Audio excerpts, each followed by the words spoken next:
ਸਾਡੇ ਨਾਲ ਜੁੜੇ ਰਹਿਣ ਦੇ ਲਈ YouTube ਦਾ ਚੈਨਲ ਅੰਮ੍ਰਿਤ ਬਾਣੀ ਸੇਵਾ ਦਲ ਜਰੂਰ ਸਬਸਕ੍ਰਾਈਬ ਕਰੋ ਤੇ ਬੈਲ ਬਟਨ ਜਰੂਰ ਪ੍ਰੈਸ ਕਰੋ ਤਾਂ ਕਿ ਤੁਹਾਡੇ ਤੱਕ ਸਾਡੀ ਨਵੀਂ ਨੋਟੀਫਿਕੇਸ਼ਨ ਜਲਦੀ ਪਹੁੰਚ ਸਕੇ। ਮਹਾਤਮਾ ਜੀ ਵੱਲੋਂ ਕੁਝ ਪ੍ਰਸ਼ਨਾਂ ਦੇ ਉੱਤਰ। ਇੱਕ ਜਗਿਆਸੂ ਮਹਾਤਮਾ ਜੀ ਦੀ ਸੰਗਤ ਵਿੱਚ ਪੁੱਜਾ। ਕਾਫੀ ਸਮੇਂ ਤੋਂ ਉਸ ਦੇ ਮਨ ਅੰਦਰ ਕੁਝ ਪ੍ਰਸ਼ਨ ਉਤਪੰਨ ਹੁੰਦੇ ਸਨ, ਜਿਨ੍ਹਾਂ ਦੇ ਉੱਤਰ ਉਸ ਨੂੰ ਕੇਵਲ ਪੂਰਨ ਮਹਾਤਮਾ ਪਾਸੋਂ ਹੀ ਮਿਲ ਸਕਦੇ ਸਨ। ਉਸ ਨੇ ਆਪਣੇ ਮਨ ਦੇ ਸੰਸੇ ਮਹਾਤਮਾ ਜੀ ਪਾਸ ਪ੍ਰਗਟ ਕਰਦਿਆਂ ਆਖਿਆ ਕਿ ਸਤਿਕਾਰਯੋਗ ਮਹਾਤਮਾ ਜੀ, ਆਪ ਕਿਰਪਾ ਕਰੋ, ਮੇਰੇ ਇਹਨਾਂ ਸ਼ੰਕਿਆਂ ਦਾ, ਇਹਨਾਂ ਪ੍ਰਸ਼ਨਾਂ ਦਾ ਉੱਤਰ ਦਿਓ ਤਾਂ ਜੋ ਮੇਰਾ ਮਨ ਵੀ ਪ੍ਰਭੂ ਪ੍ਰੀਤ ਅਤੇ ਸ਼ੁਭ ਗੁਣਾਂ ਦਾ ਧਾਰਨੀ ਬਣ ਸਕੇ। ਇਵੇਂ ਪ੍ਰਾਰਥਨਾ ਕਰਨ ਪਿੱਛੋਂ ਜਗਿਆਸੂ ਨੇ ਉਹ ਪ੍ਰਸ਼ਨ ਮਹਾਤਮਾ ਜੀ ਨੂੰ ਇਵੇਂ ਆਖੇ ਕਿ ਪਹਿਲਾ ਪ੍ਰਸ਼ਨ ਹੈ ਕਿ ਆਕਾਸ਼ ਨਾਲੋਂ ਵੱਡੀ ਵਸਤੂ ਕਿਹੜੀ ਹੈ? ਆਕਾਸ਼ ਨਾਲੋਂ ਵੱਡੀ ਵਸਤੂ ਕਿਹੜੀ ਹੈ? ਦੂਜਾ ਪ੍ਰਸ਼ਨ ਹੈ ਕਿ ਧਰਤੀ ਨਾਲੋਂ ਭਾਰੀ ਵਸਤੂ ਕਿਹੜੀ ਹੈ? ਤੀਸਰਾ ਸਵਾਲ ਹੈ ਕਿ ਪੱਥਰ ਨਾਲੋਂ ਕਠੋਰ ਭਾਵ ਕਰੜੀ ਵਸਤੂ ਕਿਹੜੀ ਹੈ? ਚੌਥਾ, ਅੱਗ ਨਾਲੋਂ ਵੱਧ ਸਾੜਨ ਵਾਲੀ ਚੀਜ਼ ਕਿਹੜੀ ਹੈ? ਅਤੇ ਪੰਜਵਾਂ ਸਵਾਲ ਹੈ ਕਿ ਤ੍ਰੈਗੁਣੀ ਮਾਇਆ ਕੀ ਹੈ ਤੇ ਗੁਰਮਤ ਅਨੁਸਾਰ ਇਸ ਤੋਂ ਕਿਵੇਂ ਛੁਟਕਾਰਾ ਮਿਲ ਸਕਦਾ ਹੈ? ਜਗਿਆਸੂ ਦੇ ਇਹਨਾਂ ਪ੍ਰਸ਼ਨਾਂ ਦਾ ਉੱਤਰ ਮਹਾਤਮਾ ਜੀ ਨੇ ਇਵੇਂ ਦਿੱਤਾ ਕਿ ਹੇ ਜਗਿਆਸੂ, ਪਹਿਲੇ ਪ੍ਰਸ਼ਨ ਦਾ ਉੱਤਰ ਇਸ ਤਰ੍ਹਾਂ ਹੈ ਕਿ ਆਕਾਸ਼ ਨਾਲੋਂ ਵੱਡੀ ਚੀਜ਼ ਹੈ ਸੱਚ। ਸੱਚ ਪ੍ਰਮਾਤਮਾ ਦਾ ਸਰੂਪ ਹੈ। ਇਸ ਨੂੰ ਤਿੰਨਾਂ ਲੋਕਾਂ ਵਿੱਚੋਂ ਕੋਈ ਵੀ ਮੇਟ ਨਹੀਂ ਸਕਦਾ। ਵਾਹਿਗੁਰੂ ਜੀ ਸਭ ਤੋਂ ਵੱਡੇ ਹਨ ਅਤੇ ਨਾ ਹੀ ਉਸ ਜਿਹਾ ਕੋ ਪਹਿਲਾਂ ਹੋਇਆ ਹੈ, ਨਾ ਹੁਣ ਹੈ, ਨਾ ਹੋਵੇਗਾ। ਇਸ ਵਾਸਤੇ ਸੱਚ ਆਕਾਸ਼ ਨਾਲੋਂ ਵੀ ਵੱਡਾ ਹੈ। ਗੁਰੂ ਸਾਹਿਬ ਜੀ ਦੀ ਪਵਿੱਤਰ ਬਾਣੀ ਇਸ ਗੱਲ ਦੀ ਪ੍ਰੋੜਤਾ ਇਵੇਂ ਕਰਦੀ ਹੈ ਕਿ ਆਦ ਸੱਚ, ਜੁਗਾਦ ਸੱਚ, ਹੈ ਵੀ ਸੱਚ, ਨਾਨਕ ਹੋਸੀ ਵੀ ਸੱਚ। ਕਿਉਂਕਿ ਇਹ ਸੱਚ ਸਾਰੇ ਪਾਪਾਂ ਦਾ ਦਾਰੂ ਹੈ, ਸਾਰੀਆਂ ਬੁਰਾਈਆਂ ਦਾ ਖਾਤਮਾ ਕਰਨ ਵਾਲਾ ਹੈ ਅਤੇ ਇਸ ਸੱਚ ਦੇ ਮਾਰਗ ਉੱਤੇ ਚੱਲਦਿਆਂ ਹੋਇਆਂ ਸਮੁੱਚਾ ਜਹਾਨ ਉਸਤਤ ਕਰਦਾ ਹੈ। ਸੱਚ ਸਭਨਾ ਹੋਏ ਦਾਰੂ, ਪਾਪ ਕੱਢੈ ਧੋਏ, ਨਾਨਕ ਵਖਾਣੈ ਬੇਨਤੀ ਜਿਨ ਸੱਚ ਪੱਲੇ ਹੋਏ, ਤਥਾ ਸੱਚਾ ਮਾਰਗ ਚੱਲਦਿਆਂ ਉਸਤਤ ਕਰੇ ਜਹਾਨ। ਸਤਿਗੁਰੂ ਜੀ ਜਪਜੀ ਸਾਹਿਬ ਵਿੱਚ ਵੀ ਸੱਚ ਨੂੰ ਧਾਰਨ ਕਰਨ ਵਾਸਤੇ ਫਰਮਾਉਂਦੇ ਨੇ ਕਿ ਕਿਵ ਸਚਿਆਰਾ ਹੋਈਐ, ਕਿਵ ਕੂੜਾ ਟੁੱਟੈ ਪਾਲ। ਰੋਜ਼ਾਨਾ ਜ਼ਿੰਦਗੀ ਦੇ ਕਾਰ ਵਿਹਾਰ ਵਿੱਚ ਵੀ ਸੱਚ ਦੀ ਵਰਤੋਂ ਕਰਨੀ ਅਤੇ ਸੱਚੇ ਵਾਹਿਗੁਰੂ ਜੀ ਦਾ ਨਾਮ ਜਪ ਕੇ ਸੱਚ ਹੁਕਮੀ ਦੇ ਹੁਕਮ ਵਿੱਚ ਜੀਵਨ ਢਾਲ ਕੇ ਉਸ ਵਿੱਚ ਲੀਨ ਹੋਇਆਂ ਹੀ ਸਚਿਆਰ ਬਣਿਆ ਜਾ ਸਕਦਾ ਹੈ। ਇਸ ਕਰਕੇ ਸੱਚ ਆਕਾਸ਼ ਨਾਲੋਂ ਵੀ ਵੱਡਾ ਹੈ। ਦੂਜੇ ਪ੍ਰਸ਼ਨ ਦਾ ਜਵਾਬ ਇਹ ਹੈ, ਤੂੰ ਪੁੱਛਿਆ ਹੈ ਕਿ ਧਰਤੀ ਨਾਲੋਂ ਭਾਰੀ ਵਸਤੂ ਕਿਹੜੀ ਹੈ? ਤੇ ਸੁਣ, ਧਰਤੀ ਨਾਲੋਂ ਭਾਰੀ ਵਸਤੂ ਇਹ ਹੈ ਕਿ ਬੇਦੋਸ਼ ਪੁਰਸ਼ ਤੇ ਈਰਖਾ ਵਿੱਚ ਆ ਕੇ ਉਸ ਨੂੰ ਕਿਸੇ ਕਿਸਮ ਦਾ ਕੁਕਰਮ ਕਰਦਿਆਂ ਵੇਖਣ ਤੋਂ ਬਿਨਾਂ ਹੀ ਦੋਸ਼ ਲਾ ਕੇ ਦੋਸ਼ੀ ਸਾਬਤ ਕਰਨਾ ਅਤੇ ਉਸ ਦੀ ਨਿੰਦਿਆ ਕਰਨੀ, ਇਹ ਧਰਤੀ ਨਾਲੋਂ ਵੀ ਵੱਡਾ ਪਾਪ ਹੈ। ਫਿਰ ਦ੍ਰਿੜ ਕਰ ਲਓ ਕਿ ਧਰਤੀ ਨਾਲੋਂ ਭਾਰੀ ਵਸਤੂ ਇਹ ਹੈ ਕਿ ਕਿਸੇ ਬੇਦੋਸ਼ ਵਿਅਕਤੀ ਉੱਪਰ ਈਰਖਾ ਵਿੱਚ ਆ ਕੇ ਉਸ ਨੂੰ ਕਿਸੇ ਕਿਸਮ ਦਾ ਕੁਕਰਮ ਕਰਦਿਆਂ ਵੇਖਣ ਤੋਂ ਬਿਨਾਂ ਹੀ ਦੋਸ਼ ਮੜ ਦੇਣਾ ਤੇ ਫਿਰ ਦੋਸ਼ੀ ਸਾਬਤ ਕਰਨ ਦਾ ਯਤਨ ਕਰਨਾ ਤੇ ਉਸ ਦੀ ਨਿੰਦਿਆ ਕਰਨੀ, ਇਹ ਧਰਤੀ ਨਾਲੋਂ ਵੀ ਵੱਡਾ ਪਾਪ, ਭਾਰਾ ਪਾਪ ਹੈ। ਗੁਰੂ ਸਾਹਿਬ ਤਾਂ ਦੇਖ ਕੇ ਅਣਡਿੱਠ ਕਰਨ ਦਾ ਉਪਦੇਸ਼ ਦਿੰਦੇ ਹਨ। ਜਿਵੇਂ ਧਰਤੀ ਹੇਠ ਆਇਆ ਪੁਰਸ਼ ਧਰਤੀ ਹੇਠੋਂ ਨਿਕਲ ਨਹੀਂ ਨਾ ਸਕਦਾ, ਇਸੇ ਤਰ੍ਹਾਂ ਬੇਦੋਸ਼ੇ ਨੂੰ ਦੋਸ਼ ਲਗਾਉਣ ਵਾਲਾ ਨਿੰਦਕ ਪਾਪੀ ਇਸ ਪਾਪ ਦੇ ਭਾਰ ਹੇਠੋਂ ਨਹੀਂ ਨਿਕਲ ਸਕਦਾ। ਗੁਰੂ ਰਾਮਦਾਸ ਸਾਹਿਬ ਪਾਤਸ਼ਾਹ ਜੀ ਦਾ ਪਾਵਨ ਬਚਨ ਗੁਰਬਾਣੀ ਵਿੱਚ ਇਸ ਤਰ੍ਹਾਂ ਆਉਂਦਾ ਹੈ ਕਿ ਜਿਸ ਅੰਦਰ ਚੁਗਲੀ ਚੁਗਲੋ ਵਜੈ, ਕੀਤਾ ਕਰਤਿਆ ਉਸ ਦਾ ਸਭ ਗਿਆ।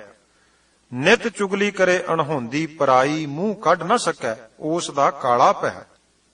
ਤਥਾ ਧੰਨ ਗੁਰੂ ਅਰਜਨ ਦੇਵ ਪਾਤਸ਼ਾਹ ਜੀ ਦਾ ਵੀ ਪਾਵਨ ਬਚਨ ਹੈ ਕਿ ਜਿਉ ਦੇਖੈ ਛਿਦਰ ਤਉ ਨਿੰਦਕ ਉਮਾਹੈ, ਭਲੋ ਦੁਖ ਭਰੀਐ, ਆਠ ਪਹਿਰ ਚਿਤਵੈ ਨਹੀਂ ਪਹੁੰਚੈ, ਬੁਰਾ ਚਿਤਵਤ ਚਿਤਵਤ ਮਰੀਐ। ਸੋ ਇਸ ਕਰਕੇ ਕਿਸੇ ਬੇਦੋਸ਼ੇ ਵਿਅਕਤੀ ਦੀ ਈਰਖਾ ਵਿੱਚ ਆ ਕੇ ਨਿੰਦਿਆ ਕਰਨ ਤੋਂ ਗੁਰੇਜ਼ ਕਰਨਾ ਚਾਹੀਦਾ ਹੈ, ਕਿਉਂਕਿ ਇਹ ਦੋਸ਼ ਧਰਤੀ ਤੋਂ ਵੀ ਭਾਰਾ ਹੈ। ਤੀਜਾ ਪ੍ਰਸ਼ਨ ਸੀ ਕਿ ਪੱਥਰ ਨਾਲੋਂ ਕਰੜੀ ਵਸਤੂ ਕਿਹੜੀ ਹੈ? ਜਿਸ ਪੁਰਸ਼ ਦੇ ਮਨ ਵਿੱਚ ਦਇਆ ਨਹੀਂ ਨਾ ਉਪਜਦੀ, ਉਹ ਪੱਥਰ ਨਾਲੋਂ ਵੀ ਕਰੜਾ ਹੈ। ਜਿਸ ਨੂੰ ਗਰੀਬ ਵੇਖ ਕੇ, ਦੁਖੀ ਵੇਖ ਕੇ, ਲੋੜਵੰਦ ਵੇਖ ਕੇ ਉਸ ਲੋੜਵੰਦ ਤੇ ਤਰਸ ਨਹੀਂ ਨਾ ਉਪਜਦਾ, ਸਗੋਂ ਆਪਣੇ ਸਵਾਰਥ ਲਈ ਗਰੀਬਾਂ ਦੀ ਰਤ ਨਿਚੋੜਦਾ ਹੈ, ਆਪਣੇ ਜੀਵ ਦੇ ਸਵਾਦ ਵਾਸਤੇ ਜੀਵਾਂ ਨੂੰ ਕੋਹ ਕੇ ਮਾਰਦਾ ਤੇ ਸਵਾਦਾਂ ਦੀ ਪੂਰਤੀ ਕਰਦਾ ਹੈ, ਉਹ ਹਿਰਦਾ ਪੱਥਰ ਨਾਲੋਂ ਵੀ ਕਠੋਰ ਹੈ। ਅਤੇ ਅਜਿਹਾ ਵਿਅਕਤੀ ਧਰਮ ਦੇ ਮਾਰਗ ਤੇ ਟੁਰ ਨਹੀਂ ਸਕਦਾ, ਕਿਉਂਕਿ ਧਰਮ ਦਾ ਜਨਮ ਦਇਆ ਤੋਂ ਹੁੰਦਾ ਹੈ ਅਤੇ ਦਇਆ ਹਿਰਦੇ ਵਿੱਚ ਤਦ ਹੀ ਕਾਇਮ ਰਹਿ ਸਕਦੀ ਹੈ ਜੇ ਸੰਤੋਖ ਧਾਰਨ ਕੀਤਾ ਜਾਵੇ। ਇਹ ਸਭ ਸ਼ੁਭ ਗੁਣ ਅਕਾਲ ਪੁਰਖ ਜੀ ਦੀ ਦਾਤ ਹਨ ਅਤੇ ਪ੍ਰਭੂ ਸਿਮਰਨ ਦੁਆਰਾ ਇਹ ਗੁਣ ਹਿਰਦੇ ਵਿੱਚ ਟਿਕਦੇ ਹਨ। ਸੋ ਸਭ ਕੁਝ ਦਾ ਮੁੱਢ ਦਇਆ ਤੋਂ ਹੀ ਆਰੰਭ ਹੁੰਦਾ ਹੈ। ਗੁਰੂ ਸਾਹਿਬ ਜੀ ਦਾ ਪਾਵਨ ਬਚਨ ਹੈ, ਧੌਲ ਧਰਮ ਦਇਆ ਕਾ ਪੂਤ, ਸੰਤੋਖ ਥਾਪ ਰੱਖਿਆ ਜਿਨ ਸੂਤ, ਤਥਾ 68 ਤੀਰਥ ਸਗਲ ਪੁਨ ਜੀ ਦਇਆ ਪਰਵਾਨ। ਸੋ ਇਸ ਲਈ हे ਆਤਮਾ, ਦਇਆ ਆਦ ਸ਼ੁਭ ਗੁਣਾਂ ਤੋਂ ਸਖਣਾ ਹਿਰਦਾ ਪੱਥਰ ਨਾਲੋਂ ਵੀ ਸਖਤ ਹੁੰਦਾ ਹੈ। ਚੌਥਾ ਪ੍ਰਸ਼ਨ ਜਗਿਆਸੂ ਦਾ ਸੀ ਕਿ ਅੱਗ ਨਾਲੋਂ ਵੱਧ ਸਾੜਨ ਵਾਲੀ ਵਸਤੂ ਕਿਹੜੀ ਹੈ। ਸੋ ਮਹਾਤਮਾ ਜੀ ਨੇ ਬਚਨ ਕੀਤਾ ਕਿ ਇਹ ਪੁਰਖਾ, ਅੱਗ ਨਾਲੋਂ ਵੱਧ ਸਾੜਨ ਵਾਲੀ ਚੀਜ਼ ਹੈ ਈਰਖਾ। ਕਿਸੇ ਦੀ ਤਰੱਕੀ ਵੇਖ ਕੇ, ਸੱਚੀ ਸੁੱਚੀ ਕਿਰਤ ਕਰਕੇ, ਕਿਸੇ ਪਾਸ ਇਕੱਤਰ ਹੋਇਆ ਬਹੁਤਾ ਧਨ ਵੇਖ ਕੇ, ਦੁਨਿਆਵੀ ਪਦਾਰਥਾਂ ਦਾ ਕਿਸੇ ਪਾਸ ਜ਼ਿਆਦਾ ਹੋਣਾ ਤੱਕ ਕੇ ਤ੍ਰਿਸ਼ਨਾਵਸ ਹੋ ਕੇ ਈਰਖਾ ਕਰਨੀ ਅਤੇ ਆਪਣੇ ਆਪ ਨੂੰ ਇਸ ਈਰਖਾ ਦੀ ਅੱਗ ਵਿੱਚ ਸਾੜਨਾ। ਇਹ ਈਰਖਾ, ਇਹ ਸਾੜਾ, ਇਹ ਜਲਨ ਅੱਗ ਦੇ ਸੇਕ ਨਾਲੋਂ ਕਿਤੇ ਜ਼ਿਆਦਾ ਮਨੁੱਖ ਨੂੰ ਸਾੜਦੀ ਹੈ। ਅੱਗ ਤਾਂ ਉਸ ਵੇਲੇ ਹੀ ਸਾੜੇਗੀ ਨਾ ਜਦੋਂ ਕੋਈ ਉਸ ਦੇ ਨੇੜੇ ਜਾਵੇਗਾ, ਪਰ ਇਹ ਈਰਖਾ ਦੀ ਅੱਗ, ਇਹ ਤ੍ਰਿਸ਼ਨਾ ਦੀ ਅੱਗ ਹਰ ਸਮੇਂ ਹੀ ਹਿਰਦੇ ਵਿੱਚ ਵਸਣ ਕਾਰਨ ਆਤਮਾ ਨੂੰ ਸਾੜਦੀ ਰਹਿੰਦੀ ਹੈ। ਅਜਿਹੇ ਮਨੁੱਖ ਦੇ ਮਨ ਵਿੱਚ ਖੇੜਾ ਬਿਲਕੁਲ ਨਹੀਂ ਰਹਿੰਦਾ। ਕੋਈ ਵਿਰਲਾ ਭਗਤ ਮਹਾਂਪੁਰਖ ਪ੍ਰਭੂ ਕਿਰਪਾ ਨਾਲ ਹੀ ਇਸ ਅੱਗ ਤੋਂ ਬਚਿਆ ਹੈ। ਧੰਨ ਗੁਰੂ ਅਰਜਨ ਦੇਵ ਸਾਹਿਬ ਪਾਤਸ਼ਾਹ ਜੀ ਦਾ ਪਾਵਨ ਬਚਨ ਹੈ ਕਿ ਦਾਵਾ ਅਗਨ ਬਹੁਤ ਤ੍ਰਿਣ ਜਾਲੇ, ਕੋਈ ਹਰਿਆ ਬੂਟ ਰਹਿ ਹੋਈ। ਸੋ ਮੇਰੀ ਆਤਮਾ, ਭਗਤਾਂ ਨੇ ਸਰਬ ਵਿਆਪਕ ਪ੍ਰਭੂ ਜੀ ਨਾਲ ਪ੍ਰੇਮ ਕੀਤਾ। ਪ੍ਰਭੂ ਜੀ ਨੇਕੀ, ਭਲਾਈ, ਪ੍ਰੇਮ ਦੇ ਖਜ਼ਾਨੇ ਹਨ। ਭਗਤਾਂ ਨੂੰ ਹਰ ਇੱਕ ਜੀਵ ਵਿੱਚ ਪ੍ਰਭੂ ਜੀ ਵਸਦੇ ਨਜ਼ਰੀ ਆਏ। ਖੁਦਗਰਜੀ, ਜਹਾਲਤ, ਅਗਿਆਨਤਾ ਦੀਆਂ ਵਲਗਣਾ ਤੋਂ ਸੁਤੰਤਰ ਹੋ ਕੇ ਸਰਬੱਤ ਦੇ ਭਲੇ ਦਾ ਮਾਰਗ ਅਪਣਾਇਆ।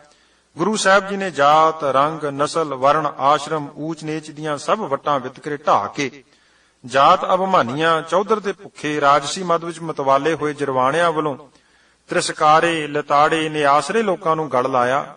ਕੋੜੀਆਂ ਦੀ ਸੇਵਾ ਆਰੰਭੀ, ਸੰਗਤ ਪੰਗਤ ਦੀ ਸਾਂਝ ਕਾਇਮ ਕੀਤੀ।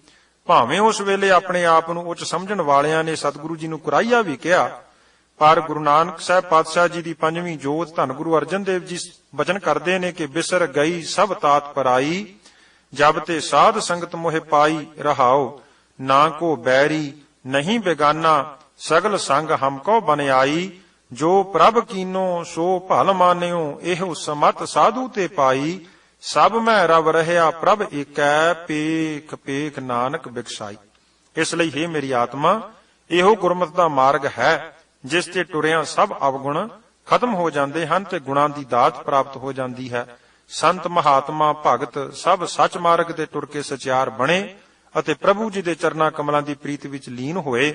ਤੂੰ ਵੀ ਈਰਖਾ, ਨਿੰਦਿਆ, ਤ੍ਰਿਸ਼ਨਾ ਆਦਿ ਦੀ ਅੱਗ ਤੋਂ ਬਚ ਤੇ ਨਾਮ ਸਿਮਰਨ ਦੀ ਠੰਡ ਨਾਲ ਆਪਣੀ ਆਤਮਾ ਨੂੰ ਠੰਡਾ ਕਰ। ਪੰਜਵਾਂ ਪ੍ਰਸ਼ਨ ਜਗਿਆਸੂ ਦਾ ਸੀ ਕਿ ਤ੍ਰੈਗੁਣੀ ਮਾਇਆ ਕੀ ਹੈ ਤੇ ਗੁਰਮਤਿ ਅਨੁਸਾਰ ਇਸ ਤੋਂ ਛੁਟਕਾਰਾ ਕਿਵੇਂ ਮਿਲ ਸਕਦਾ ਹੈ। ਸੋ ਤ੍ਰੈਗੁਣੀ ਮਾਇਆ ਹੈ ਰਜੋਗੁਣ, ਤਮੋਗੁਣ, ਸਤੋਗੁਣ। ਰਜੋਗੁਣ ਕੀ ਹੈ ਕਿ ਮਨੁੱਖ ਦੇ ਮਨ ਅੰਦਰ ਇਸ ਪ੍ਰਭਾਵ ਅਧੀਨ ਵਿਦਿਆ, ਬਲ, ਪਦਵੀ ਅਤੇ ਅਧਿਕਾਰ ਪ੍ਰਾਪਤ ਕਰਨ ਦੇ ਗੁਣ ਉਤਪੰਨ ਹੁੰਦੇ ਹਨ। ਮਨੁੱਖ ਵਿਦਿਆ ਪ੍ਰਾਪਤ ਕਰਕੇ ਗਿਆਨਵਾਨ ਅਖਵਾਉਂਦਾ ਹੈ। ਸਰੀਰਕ ਅਤੇ ਮਾਨਸਿਕ ਬਲ ਨਾਲ ਉੱਚ ਪਦਵੀ ਅਤੇ ਰਾਜਸੀ ਸੱਤਾ ਦੇ ਬਹੁਤ ਅਧਿਕਾਰ ਪ੍ਰਾਪਤ ਕਰਦਾ ਹੈ। ਜਦੋਂ ਸੱਤਾ ਪ੍ਰਾਪਤ ਹੋ ਜਾਵੇ ਤਦ ਹਉਮੈ ਹੰਕਾਰ ਕਰਦਾ ਹੋਇਆ ਗਰਭਦਾ ਹੈ ਅਤੇ ਦੂਜਿਆਂ ਦਾ ਭਲਾ ਕਰਨ ਦੀ ਥਾਂ ਜ਼ੁਲਮ ਕਰਦਾ ਹੈ। ਆਪਣੇ ਤੋਂ ਕਮਜ਼ੋਰਾਂ ਨੂੰ ਸਤਾਉਂਦਾ ਹੈ ਅਤੇ ਵੱਡਿਆਂ ਵਿਰੁੱਧ ਵਿਦਰੋਹ ਕਰਦਾ ਹੈ। ਆਪਣੇ ਵਰਗਿਆਂ ਨਾਲ ਈਰਖਾ ਕਰਦਾ ਹੈ। ਮਾਇਆ ਇਕੱਠੀ ਕਰਕੇ ਦੂਜਿਆਂ ਦਾ ਹੱਕ ਮਾਰਦਾ ਹੈ। ਉਪਰੋਕਤ ਕਰਮ ਰਜੋਗੁਣੀ ਮਾਇਆ ਦੇ ਚਮਤਕਾਰ ਹਨ। ਦੂਸਰਾ ਹੈ ਤਮੋਗੁਣ।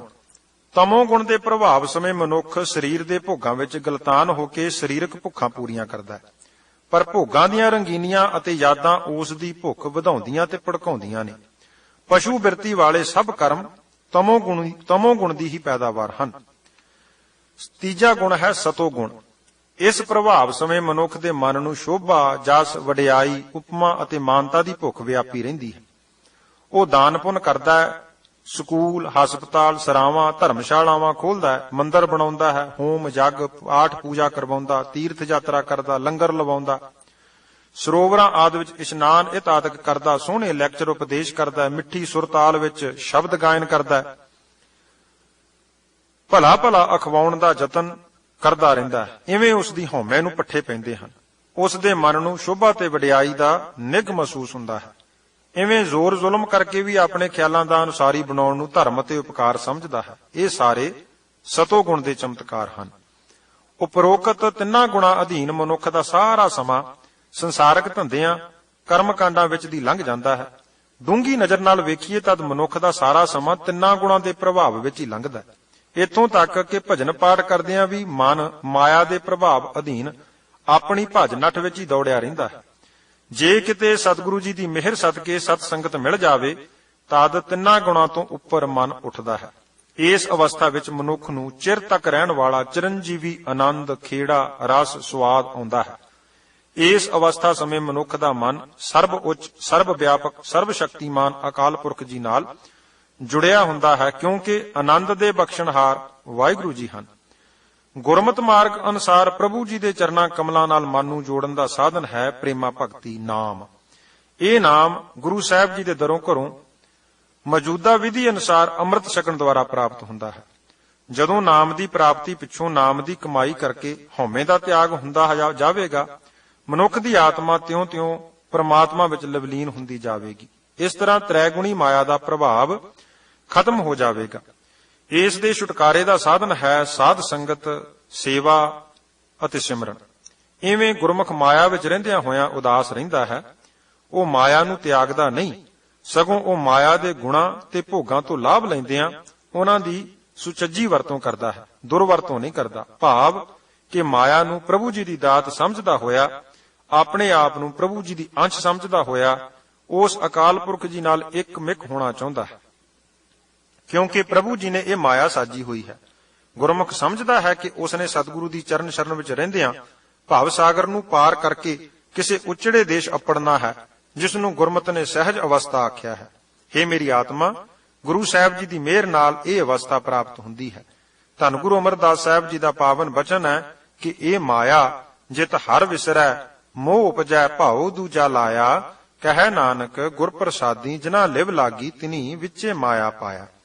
ਤੇ ਸਤਿਗੁਰੂ ਜੀ ਹੋਰ ਵੀ ਫਰਮਾਨ ਕਰਦੇ ਨੇ ਕਿ ਮਨ ਧੋਵੋ ਸ਼ਬਦ ਲਾਗੋ, ਹਰ ਸਿਉ ਰਹੋ ਚਿਤ ਲਾਏ, ਕਹਿ ਨਾਨਕ ਗੁਰ ਪ੍ਰਸਾਦੀ ਸਹਿਜ ਉਪਜੇ ਇਹ ਸਹਿਸਾ ਇਵ ਜਾਏ।